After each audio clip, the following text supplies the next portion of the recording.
We are going to start chapter 8 applications of derivatives. एक तो application of derivative basically meaning क्या है कि आपकी डेली लाइफ में ये फर्स्ट ऑर्डर डिफरेंशियल इक्वेशन कहाँ कहाँ यूज होती है। काफी सारी टर्म्स मिलेंगी हमें जहां पर ये यूज होती है।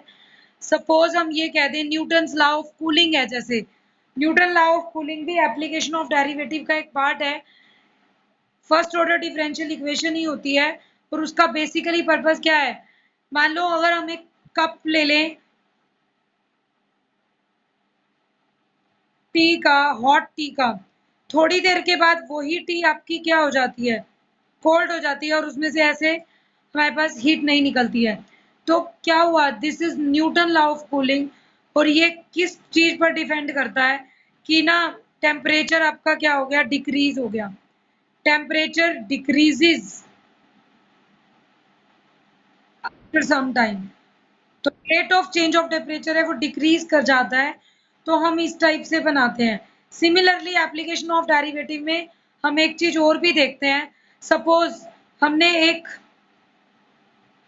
हमारे घर में जैसे बाथ टब हो सपोज, तो बाथ टब की यहाँ पर डाउनवर्ड एक लिड लगी हुई होती है। पहले जब बाथ टब पूरा फिल कर दिया जाता है तो हम बाथ लेने के बाद इस लिड को ओपन कर दिया जाता है कि सारा वाटर बाहर चला जाए। तो आफ्टर ओपनिंग दिस लिड क्या होगा, water level starts decreasing, water level starts decreasing. उससे क्या होता है, या तो D H by D T is -3 decreasing हो रहा है, तो हम ये पूछते हैं what is DV by D T. DV by D T में कितना चेंज होगा अगर ये -3 सेंटीमीटर पर सेकेंड है, डिक्रीज कर रहा है वाटर लेवल, तो आपका वॉल्यूम में कितना चेंज आएगा इसके वाटर में। अब वाटर लेवल भी डिक्रीज हो रहा है तो वॉल्यूम भी डिक्रीज हो रहा है। सिमिलरली हमने एक टैप ले ली, ठीक है, और उसमें से वाटर एक टब के अंदर फिल कर दिया। अब क्या होगा, जैसे जैसे टैप चल रही है वाटर की हाइट अब इंक्रीज कर रही है, water level increases now, water level increase होना शुरू हो जाता है। और जब वाटर लेवल इंक्रीज करता है तो हम कहते हैं D H by D T.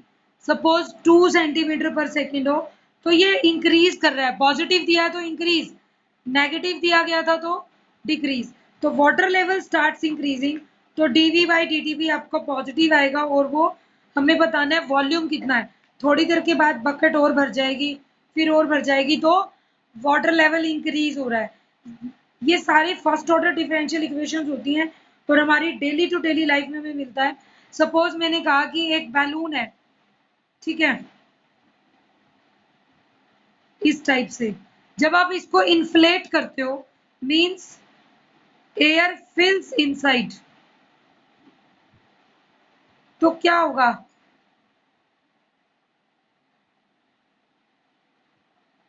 Balloon ऐसा बन जाएगा, एयर इन्फ्लेट होगी, उसका रेडियस इंक्रीज हुआ। अगर हम कहें कि D R by D T उसका 4 सेंटीमीटर पर सेकेंड इंक्रीज कर रहा था, तो हमें बताना है कि इसके अंदर वॉल्यूम कितना इंक्रीज किया है। या ये भी हो सकता है वॉल्यूम इज 9 सेंटीमीटर क्यूब पर सेकेंड इंक्रीज कर रहा है, find D R by D T, किस रेट पर रेडियस इंक्रीज कर रहा था, रेडियस के इंक्रीज करने की स्पीड कितनी थी।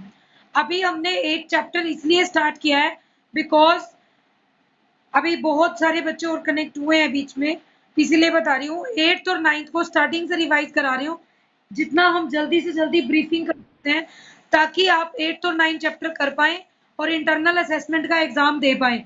उसके बाद आपको बाकी रिवीजन भी कराई जाएगी। 21 अगस्त तक हमें फर्स्ट बुक के सारे डाउट्स कवर अप करने हैं ताकि हमारा सिलेबस कंप्लीट हो पाए, ठीक है। नाउ ये था rate of change of increase सारा, बट आपके सिलेबस में सीबीएसई बोर्ड में फर्स्ट रेट ऑफ इंक्रीज की हटा दी गई है। Rate of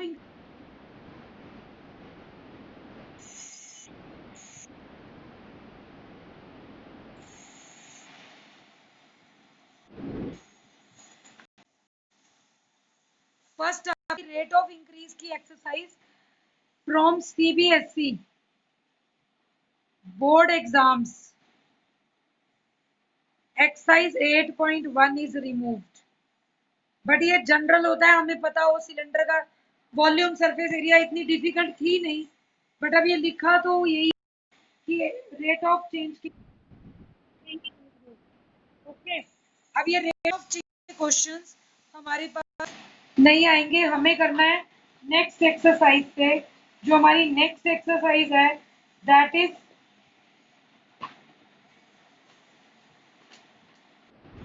application of derivative में second exercise contains the topic of tangents and normals. ठीक है, ये भी आपने खुद से पढ़ा होगा टॉपिक, बट एक बार मैं रिवाइज कराती हूँ। Tangents and normals,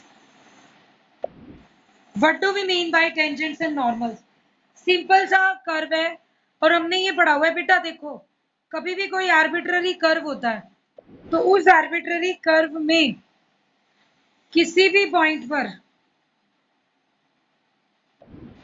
P x Y ले लूं तो this is the arbitrary curve. ठीक है, this is known as arbitrary. P x y कोई पॉइंट है, इस पॉइंट से क्रॉस करने वाली लाइन हमारी क्या होती है? टेंजेंट, बिल्कुल टच करती हुई। और हम स्लोप ऑफ टेंजेंट हमेशा किससे दिखाते हैं? If y is function of x then slope of tangent is dy by dx। अगर at point p x1 y1 कर दूं तो dy by dx की वैल्यू भी कहाँ निकाल देंगे? x1 y1 पॉइंट को फिक्स करके। तो slope of tangent at point x1 y1 is, अगर अब इस पॉइंट से पास करने वाली स्ट्रेट लाइन की इक्वेशन लिखनी हो तो वन पॉइंट फॉर्म क्या होती थी जो हमने +1 में पढ़ी थी? One point form of straight line. बेटा वन पॉइंट फॉर्म हमने पढ़ी थी, equation of line passing through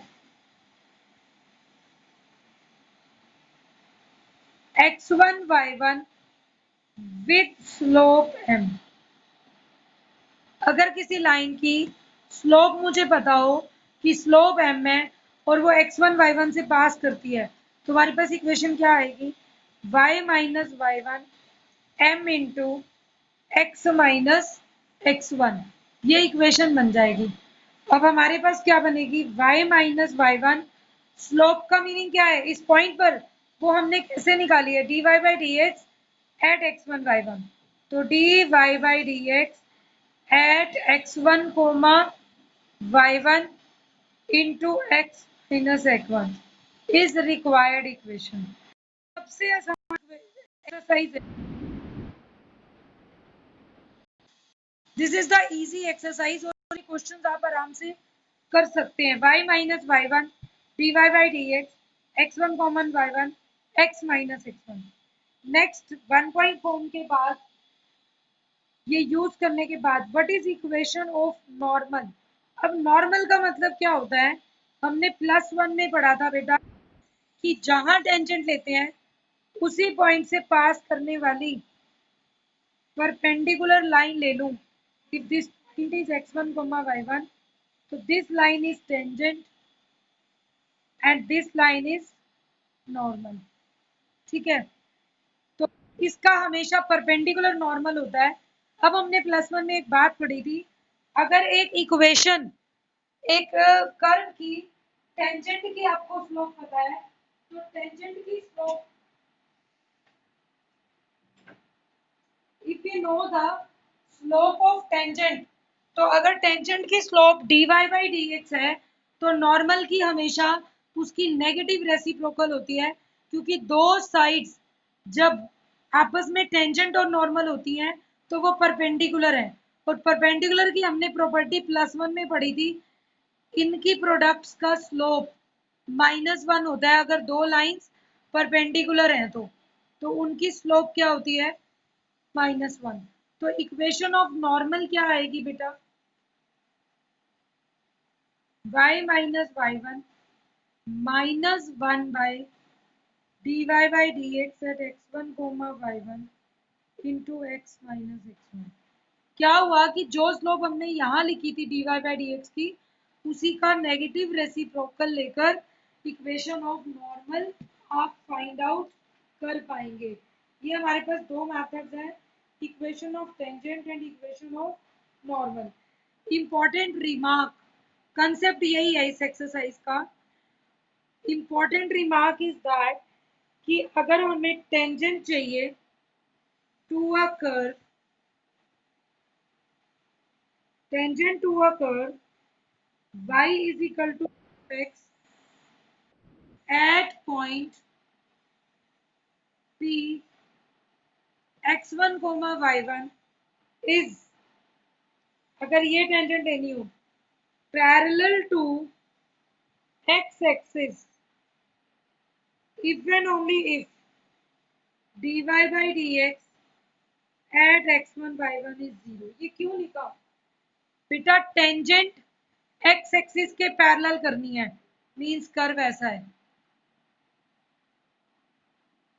ये आपका x एक्सिस है, ये y एक्सिस है, कर्व ऐसा है। अब इस पॉइंट पर जो टेंजेंट लूं तो वो बिल्कुल x एक्सिस के पैरेलल हो, तो जो स्लोप x एक्सिस के पैरेलल होती है तो वहां dy बाई डी एक्स क्या होगा? 0, बिकॉज एंगल इज 0। तो dy बाई डी एक्स हमने पढ़ा हुआ है टेंजेंट थीटा के भी बराबर होता है, तो स्लोप विल बिकम 0। तो dy by d x is equal to 0। First order differential जो आप लेते हो वो 0 के इक्वल आ जाएगा, तो इक्वेशन होगी पैरेलल टू x एक्सिस।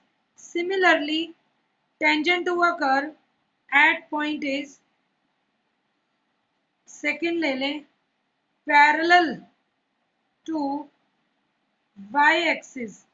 अगर ये y एक्सिस के पैरेलल लेना हो तो क्या होगा? मान लो कर्व ऐसा हो,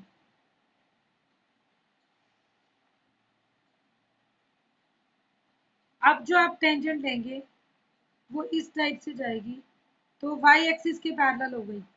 y एक्सिस के पैरेलल हो तो हमारा x एक्सिस का एंगल क्या बनेगा? 90। टेंजेंट 90 होता है अनडिफाइंड, तो अगर undefined dy by d x undefined कब होगा? जब उसका रेसिप्रोकल 0 हो जाए, ठीक है। तो इट मीन्स उल्टा लिखना है हमें, dx by d y is at x1 y1 is equal to 0। अगर dy बाई डी एक्स 0 है तो tangent is parallel to x axis. If dx by d y is 0 तो tangent is parallel to y axis, और वो perpendicular हो जाएगी का मतलब। नेक्स्ट देखिए, there are one or two important remarks more also।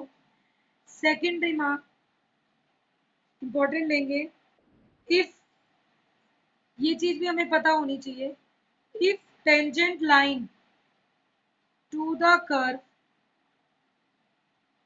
makes angle theta with x axis in positive direction, then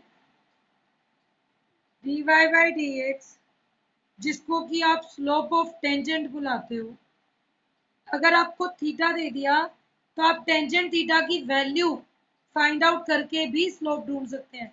कई बार ऐसा नहीं होगा कि कर्व दिया जाए, अगर कर्व दे देता y is equal to x cube plus 3x, तब तो मैं इसका dy बाई डी एक्स निकाल कर स्लोप ढूंढ सकती हूँ। बट अगर मुझे ये दे दिया जाए, there is one curve which makes angle 45 degree with x axis, तो मुझे एट पॉइंट 3,4 दे दिया टेंजेंट का पॉइंट, तो अब मुझे इक्वेशन ऑफ टेंजेंट लिखनी है। तो अब स्लोप कहाँ से आएगी? टेंजेंट 45 करके आप स्लोप फाइंड आउट कर लेंगे, उसके बाद आगे प्रोसीड करेंगे। अनदर एक रिमार्क हो रहा है, इफ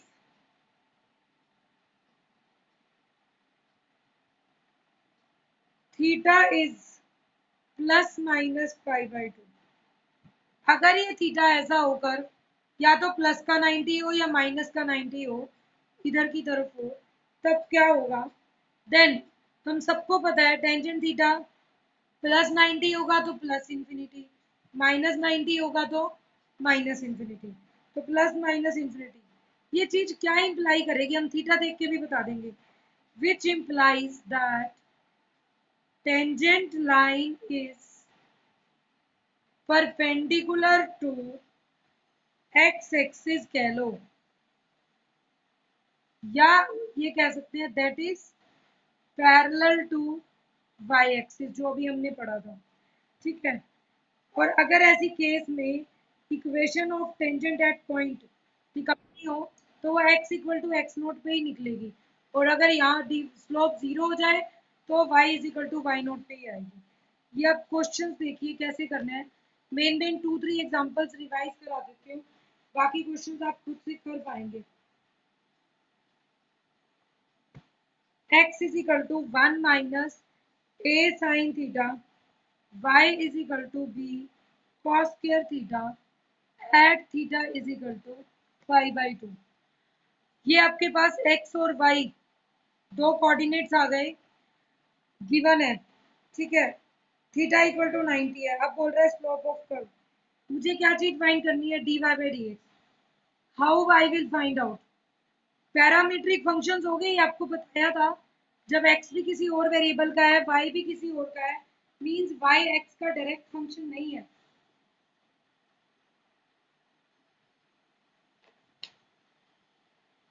अगर y x का डायरेक्ट फंक्शन ना हो तो dy by dx हमें कैसे फाइंड आउट करना है, dy by d theta divided bye dx by d theta.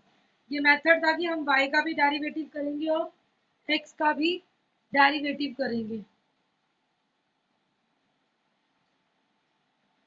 और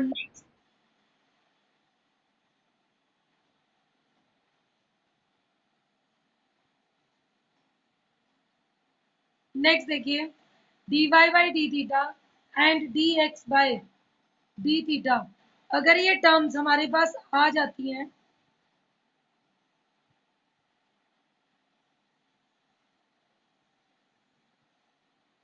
now what is dy by d theta, b as it is cos square theta का derivative 2 cos theta, और cos theta का derivative minus sine theta. ठीक है, similarly dx by d theta, 1 का derivative 0 minus a sine theta का derivative cos theta. Term will become minus minus cancel out हो जाएंगे, this will become b by a 2 cos theta sin theta divided by cos theta also cancel out, b by a 2 sin theta, this is dy by dx। at theta equal to 90 क्या होगा, b by a 2b by a sine of 90, theta की जगह 90 डाल देंगे, this will become 2b by a sin 90 is 1।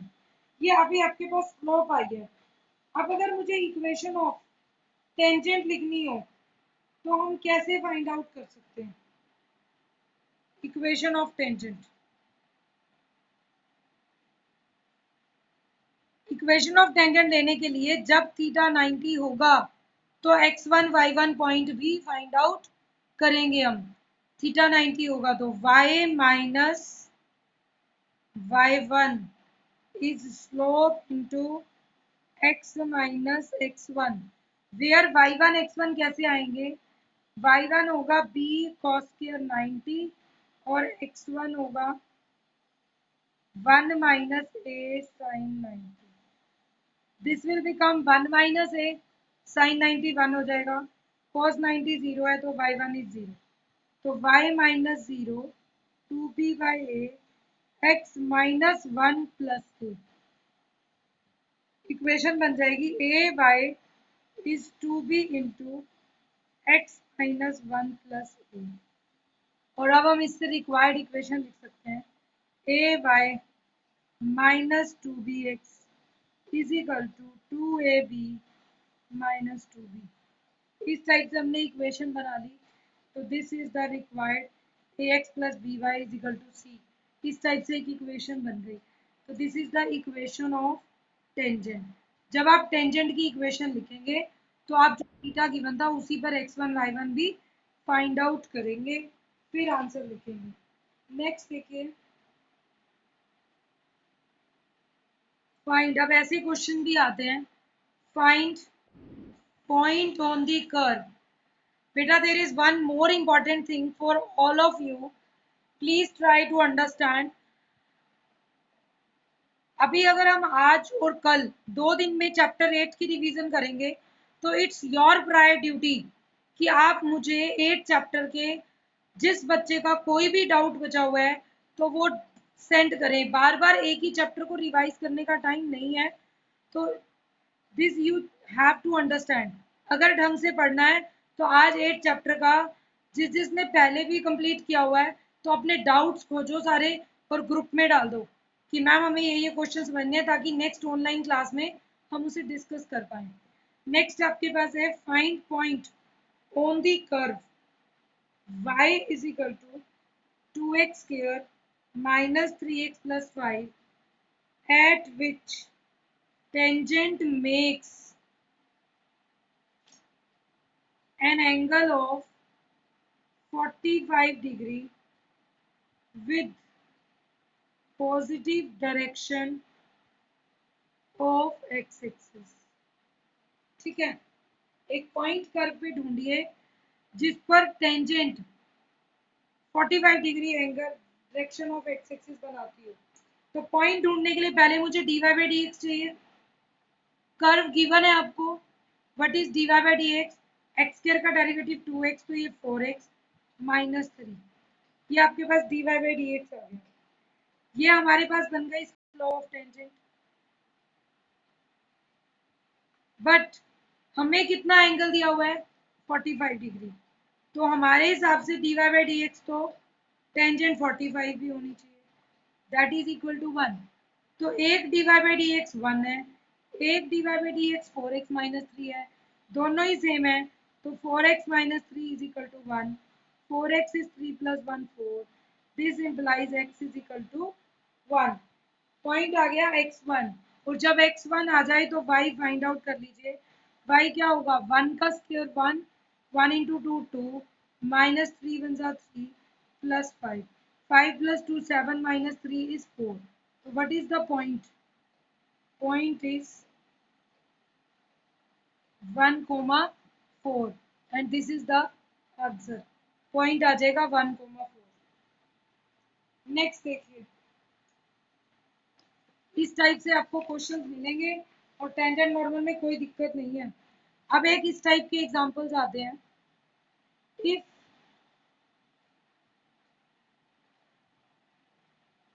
Tangent to curve y equal to x cube plus ax plus b at point 1 comma minus 6 is parallel to line x minus y plus 5 is equal to 0, find a and b। अब ये कह रहे हैं tangent अगर एक curve की x cube plus a x plus b at 1 comma minus 6 parallel दी हुई है इस लाइन के, तो फाइंड करो ए एंड बी। कैसे फाइंड आउट करेंगे, पहले टेंजेंट ले लो, dy by d x, slope हमारे हिसाब से 3x square plus a x का डेरिवेटिव ए और बी का डेरिवेटिव 0। एट पॉइंट क्या दिया हुआ है 1 comma minus 6, dy by dx will become x की जगह 1 डाल दो 3 plus a। Now given line is x minus y plus 5 equal to 0, which implies y is x plus 5। Comparing करूं अगर, comparing with y is equal to mx plus c, slope of given line is equal to 1। अब slope of given line 1 है, since tangent is parallel to given line, tangent is parallel to given line, so slope of tangent and given line must be equal होनी चाहिए। हमने slope क्या find out की 3 plus a, और किसके equal होना चाहिए 1 के। तो ए की वैल्यू आ गई 1 minus 3 minus 2, a is equal to -2। Since, अब बी कैसे निकालेंगे? सिंस द पॉइंट, कौन से पॉइंट पर टेंजेंट दी गई थी? 1 माइनस 6। सबसे इंपॉर्टेंट बात हमेशा ध्यान रखना, अगर एक कर्व है और उसकी टेंजेंट 1 - 6 पर दी गई है, तो ये पॉइंट इस कर्व पे भी तो लाई कर रहा है। Since the point 1 - 6 also lies on curve, और कर्व क्या था? y is equal to x cube plus a x plus b. तो क्या इक्वेशन आएगी? y की प्लेस पर -6, x की प्लेस पर 1, 1 का cube 1 plus a plus b, using value of a, क्योंकि आप a फाइंड आउट कर चुके हो। a की वैल्यू यूज करूं तो 1, a की वैल्यू कितनी है? -2 plus b, 1 - 2 is -1 plus b, -1 इधर आकर +1 हो जाएगा, तो b इज -6 प्लस 1 -5। तो वैल्यूज क्या आ गई? a is -2, b is -5 is the required answer. इस टाइप से क्वेश्चंस पूछे जाते हैं कि टेंजेंट पैरेलल हो, find equation of normal to curve x square plus 2y square minus 4x minus 6y plus 8 equal to 0 at point whose axis is 2। अब कहना चाह रहा है इक्वेशन निकालिए कर्व के नॉर्मल की। ये कर्व गिवन है, लेकिन उस पॉइंट पर जहां पर कर्व की एक्सिस 2 हो, तो पहला काम तो इसको डिफरेंशिएट करें। हम ये भी देखेंगे ये इम्प्लीसिट फंक्शन है एक्सप्लिसिट है। एक्सप्लिसिट होता है y अलग हो जाए और x अलग, लेकिन ये मिक्स फंक्शन लिखा हुआ है सारा, तो ये इम्प्लीसिट है। और इम्प्लीसिट के लिए हम क्या करते थे? डिफरेंशिएटिंग, इसे इक्वेशन 1 मान लेते हैं।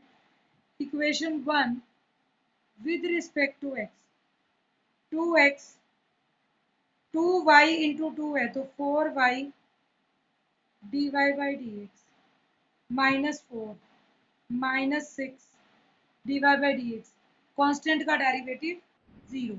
यहाँ से dy बाई डी एक्स कैसे आएगा? dy बाई डी एक्स अगर कॉमन ले लूँ तो 4y -6 फिजिकल टू -4 उधर जाके प्लस का 4 प्लस 2x पर शिफ्ट होगा तो -2x। तो what is dy by d x? That is 4 - 2x 4y -6। ये dy बाई डी एक्स आपके पास आ गया। दोनों में से 2 कॉमन जा रहा है, 2 - x 2y -3, ये आपके पास आ गया। अब अगर इस कर्व की इक्वेशन को देखें तो मुझे y नहीं पता, how we will find out y? Abscissa कितना दिया हुआ था? 2, और हमें पता है कि जब नॉर्मल भी लेंगे तो किसी पॉइंट पर टेंजेंट होगी और उसी का परपेंडिकुलर नॉर्मल होगा। ये ऐसा पॉइंट है जिसका एब्सिस्सा 2 है और मुझे y नहीं पता है, तो मुझे पहले ये y फाइंड आउट करना है। हम क्या लिख सकते हैं बेटा? देखिए, at x equal to 2, x का स्क्वायर 2 का स्क्वायर 4 2y स्क्वायर -4 2 ज़ा 8 -6y plus 8 equal to 0, plus 8 -8 cancel, 2y square -6y plus 4 y square -3y plus 2, और इस इक्वेशन के फैक्टर करें तो y -2 y -1 0, this implies y is 2 y is 1। Points क्या बनेंगे? 2y आ गए तो पॉइंट्स आर, x तो 2 ही लेना था, तो 2, 1 2, 2 पॉइंट्स आर 2, 1 एंड 2, 2। ये आपके पास दो पॉइंट्स आ गए। पॉइंट्स आने के बाद अब पॉइंट ऑफ कांटेक्ट आ गई, इक्वेशन ऑफ नॉर्मल दोनों पर लिख। फर्स्ट,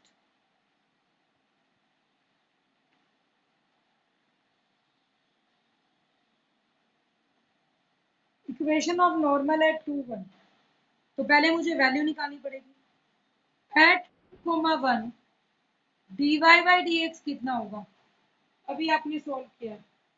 dy बाई dx की वैल्यू थी 2 माइनस एक्स 2y माइनस 3, तो पुट करें तो 2 minus 2 2 minus 3 0 by 1 minus 1 that is 0। Slope कितना आ गया, 0। ये टेंजेंट का स्लोप है, तो what is slope of normal,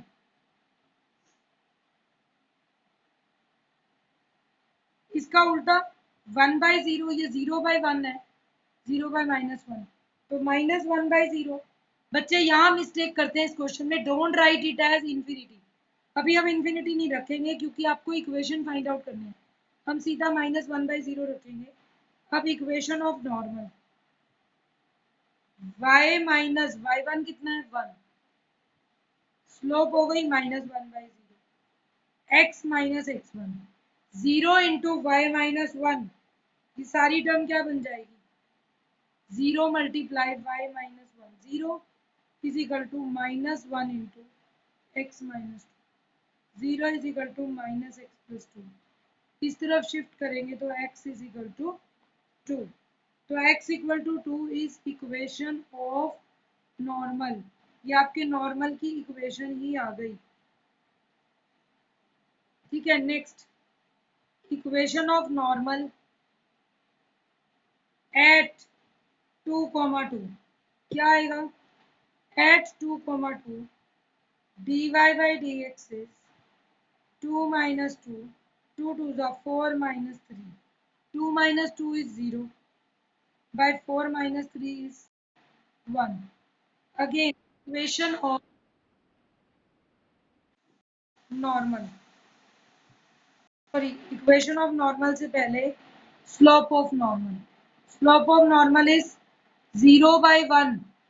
जब आपके पास स्लोप ऑफ नॉर्मल कर रहे हैं तो 0 बाई 1 का उल्टा आ जाएगा 1 बाई 0। ठीक है, नेगेटिव रेसिप्रोकल करते हैं वैसे तो यहाँ माइनस का प्लस हो जाना था, तो ये x माइनस 2 ही रहेगा, इक्वल टू में तो x ही आएगा। यहाँ पर नेगेटिव रेसिप्रोकल हो गए minus 1 by 0। Equation of normal क्या आएगी, y minus 2 is equal to minus 1 by 0 x minus 2. Again 0 into y minus 2 is 0 minus x plus 2. This implies x is equal to, दोनों cases में equation of normal same है। किस type से आपको questions करने हैं